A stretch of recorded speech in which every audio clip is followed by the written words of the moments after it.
Hello, welcome back to Justin Talks Villa for another episode. I am thrilled to keep bringing you these episodes. The feedback has been off the charts in the last few days. People really enjoying the content. I'm so pleased that you're enjoying what I'm trying to bring you. I know it's not always going to be polished, but the feedback I'm getting is great. I'm really trying to up it all the time, and the different types of content I want to bring. Some of it is very technical, so I'm having to learn on the job, if you like. But the tactical thing I did the other day, I think went down really well. I'll be using that a little bit today as well later on in the show.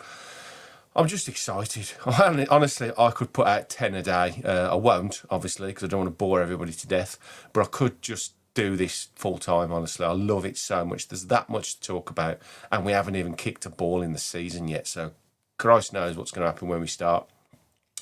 But yeah, it's a packed show today. Thank you so much for all the feedback, the messages, the emails I get, people coming up to me, talking to me. It gives me so much confidence that I'm all right at doing this, to be fair, and we're on this journey together. The community that we're building on Justin Talks Villa blows my mind. Honestly, it does. The Monday night phone-ins are brilliant. The same faces and the fact people calling in, but anybody can call in on them.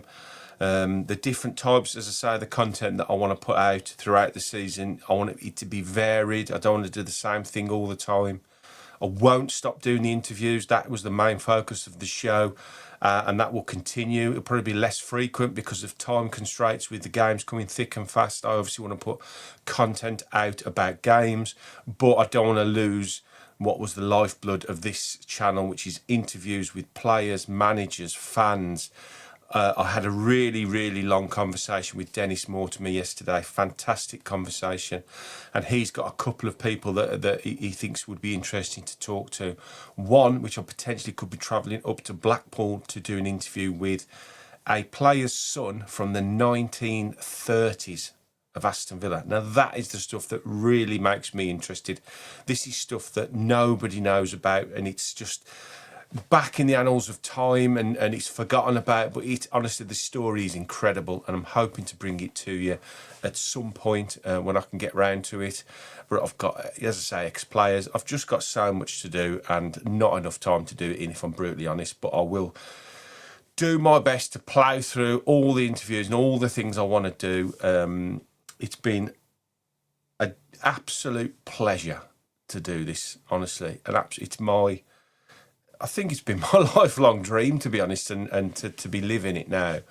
I can only thank everybody for coming along on this journey with me, and it's not stopping anytime soon. So, buckle in.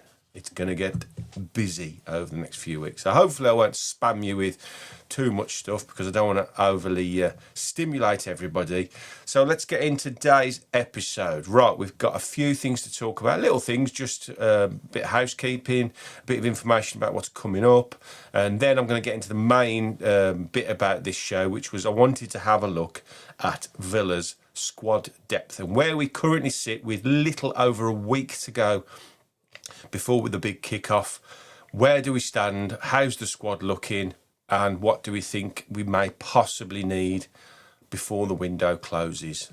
So that's the main bit, but I'll get through all the little bits and bobs first, and then we will move on to that. So the big news of the day today, obviously, is and somebody's actually got in touch with me about this, getting this correct. Let me just find the right button to press. There we go. Apparently, and correct me if I'm wrong, you pronounce his name as Gesson. So I was saying and Gessand. It's Gesson. Hopefully that's correct. I hope that's the pronunciation I've nailed there. So yes, Gesson officially announced today, unveiled at Aston Villa, and I am over the moon with his signing. He comes across as a really likeable guy. Obviously, super excited to come and play for Aston Villa. He talks very well about Unai Emery and the chance to work with such an amazing coach, which we've got a unique thing at Aston Villa at the moment. Not only are we a very attractive club to come to, but we've got a phenomenal coach, a world-renowned coach that players just want to come and play for. We've seen that with players signing new contracts that don't want to leave, and we're now seeing it with players that want to come in and work with Unai Emery and his coaching team. So I'm thrilled that this one's got over the line. Villa do these things very well these days. There was very little talk about Gasson until he basically had the bid accepted, and that's been shored up and sorted very, very quickly. So that's absolutely fantastic. So welcome, Gasson. And if you haven't already, go and watch my video where I try to learn as much as I can about him, where I try and explain why he was probably one of the big targets for Unai Emery this summer and what he will bring to Aston Villa in the coming season. So that's that one. Next one. Another one. Difficult name pronunciation. Can we not just sign a Bill Smith? Zeppachino Redmond. I hope that's right. We haven't seen any of him in pre-season. It's gone very, very quiet. I almost forgot about him, to be honest. But today, apparently, the knock he had has been sorted and he's back in training with the first team squad now. So that's going to be interesting to see. Will he get any minutes over the next couple of days in the two big friendlies we've got coming up this weekend, the week before the big start? Where will he figure next season? Will he just be put in the 21s? Will he be a fringe player? Will he be on the bench? Interesting to see where he fits within Unai Emery's ecosystem at Aston Villa this season. But he comes with a decent reputation, highly thought of, very promising, and the type of player that Unai Emery really likes to get in and mould to how he wants him to play. So chuffed to bits that he is in and hopefully fit now to kickstart his Villa career. Number 2 done. Third point, I've already mentioned him, Dennis Mortimer, Aston Villa legend, no question. The only man who is on my arm, tattooed proudly on my arm. Can you see that there? There's Dennis. Oh God, it's not very good, is it? Okay, Dennis Mortimer. Spoke to him the other day in Lichfield at the fantastic Plot Garden Centre. Google it, it's just outside Lichfield.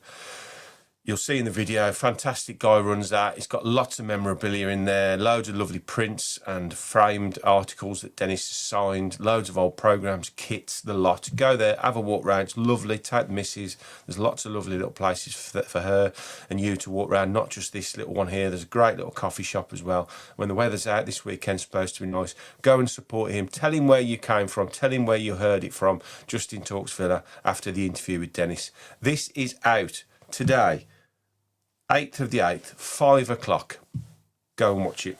Really proud of this. Dennis is a lovely guy, and it was very, very interesting to talk to him about his time at the Villa, the 75 signing, 77 League Cup final, which he called the worst game of football he's ever played in. Find out why. 81 league champions, 82 European champions.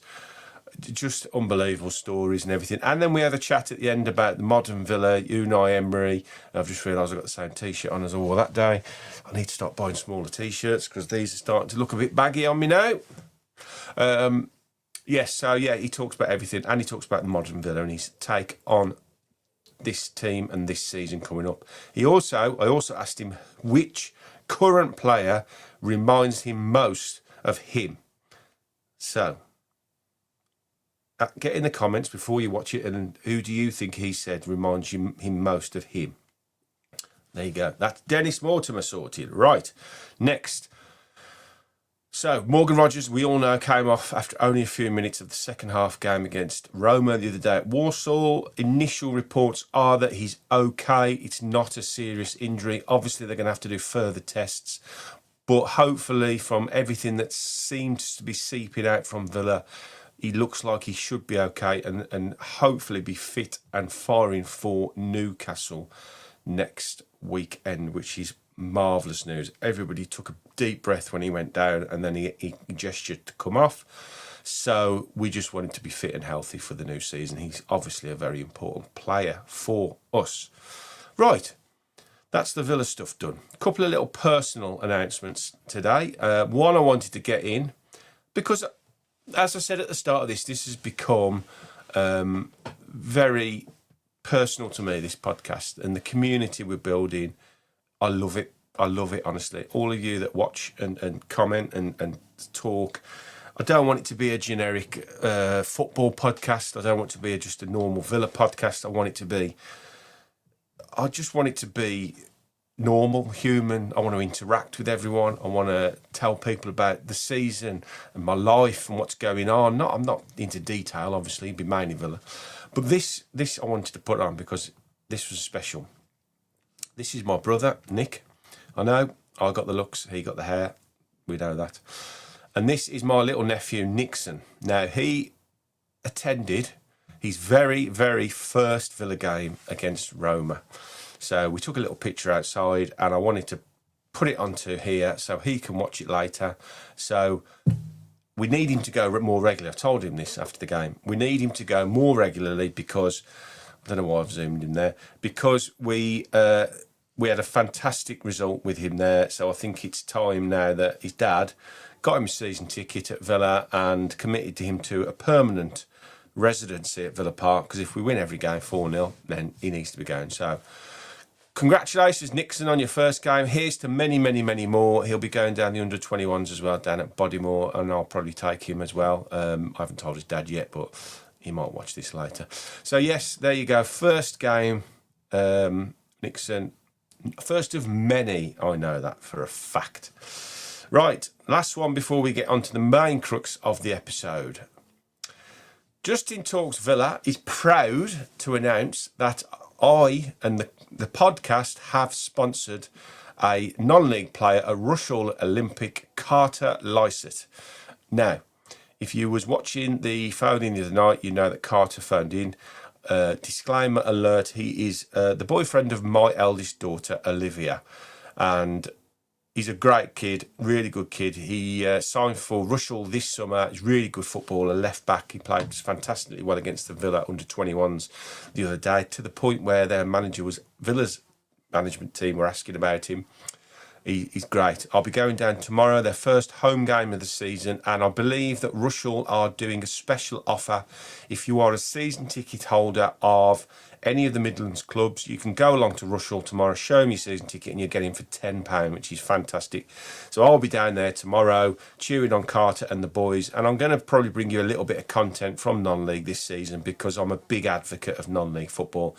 It is the lifeblood of British and English football. It is where a lot of players start, and it is where a lot of players end up when they're coming towards the end of their career. And it is not the end of your career if you end up in non-league football. I would have given my right leg to play non-league football. Obviously, if I'd have done that, I wouldn't have been able to play non-league football, but you know what I mean. So this is fantastic for me in the podcast. I wanted to put something back in to the community, so the opportunity to sponsor Carter for the whole season was just an opportunity too good to turn down. I've spoke to Rushall. They've said I can go down and do a little bit of content down there. So on match weeks where we have no Villa games on, I probably will be doing a little bit about Rushall. I also follow Chasetown Football Club very closely and Hensford Football Club very closely. So I want to make sure we get all aspects of football thrown in. I know the owners of Rushall are big Villa fans as well, so I'm hoping if they watch this or if they see this, please get in touch. I'd love to come and talk to you about your love of Villa and your obvious love of non-league football and what it's like to own a non-league team and run a non-league team. So that's another little bit from me. Right, that is all the announcements done. Let's get on to the main crux of the episode, and you'll be pleased to see it's back. It is back. We have got the pitch back. Let me just find the right bit to put me into. Okay, so team, squad. Where are we at with our squad? As you know, I'll have to look to the right here just to get it all up. So I've done 3 lots. I've done what our first 11 looks like.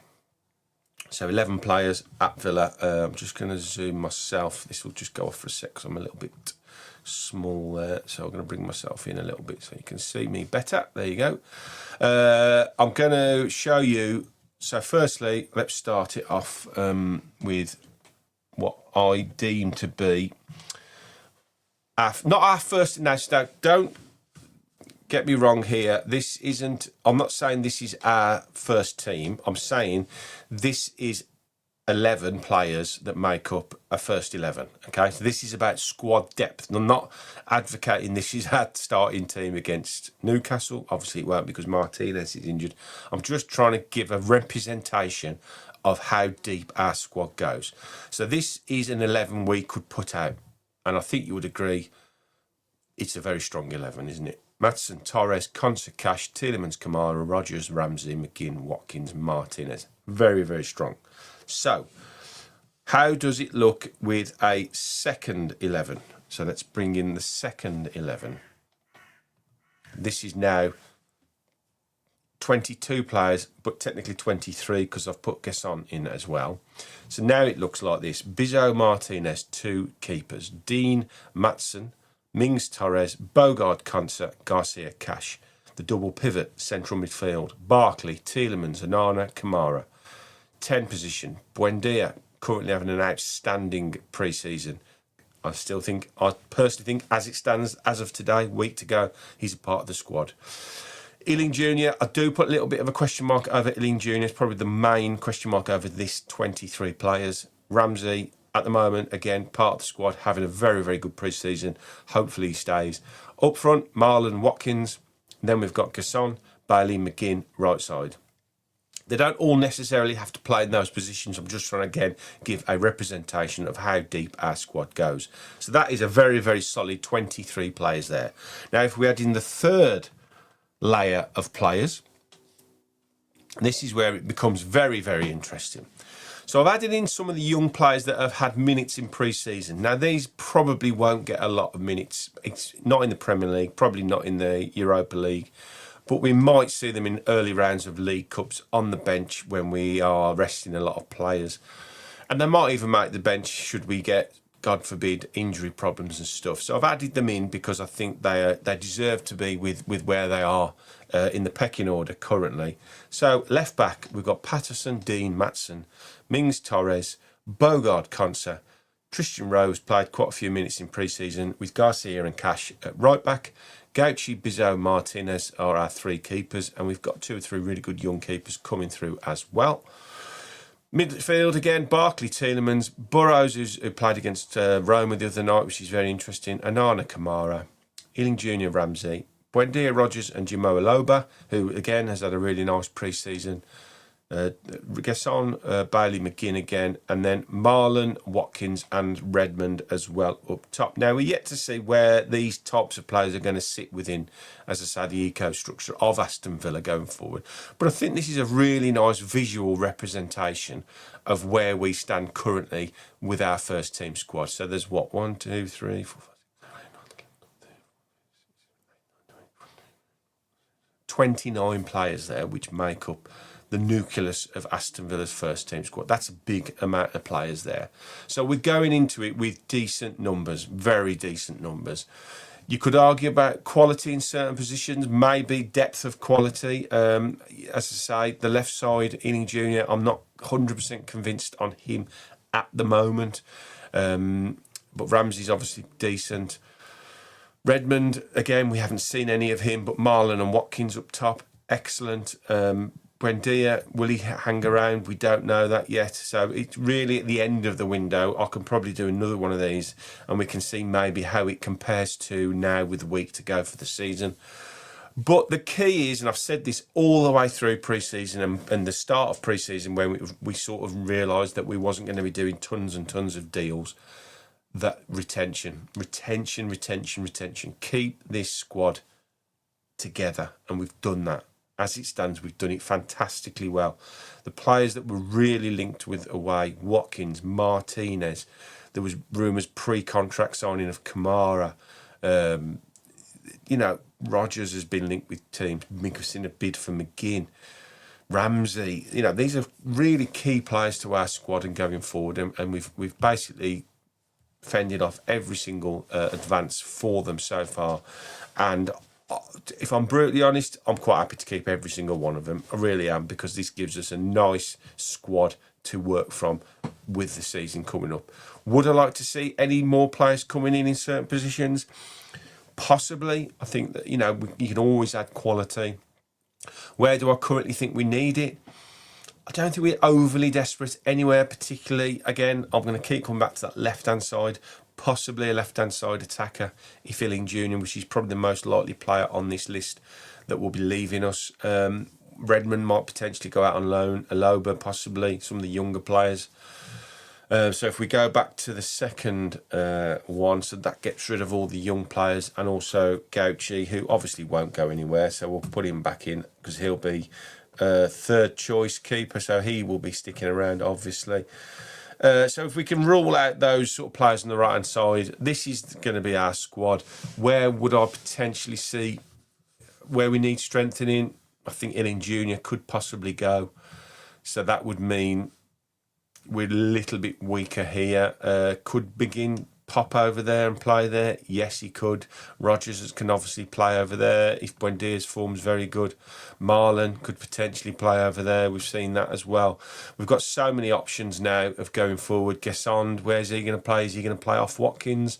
Is he going to play in this 4-2-2-2 that we saw when Unai Emery first arrived at Villa? Could he be reverting back to that? Will we be reverting to 3 central defenders? Can Bogard play that right-sided role and allow us to play the left-sided defender as a more attacking role?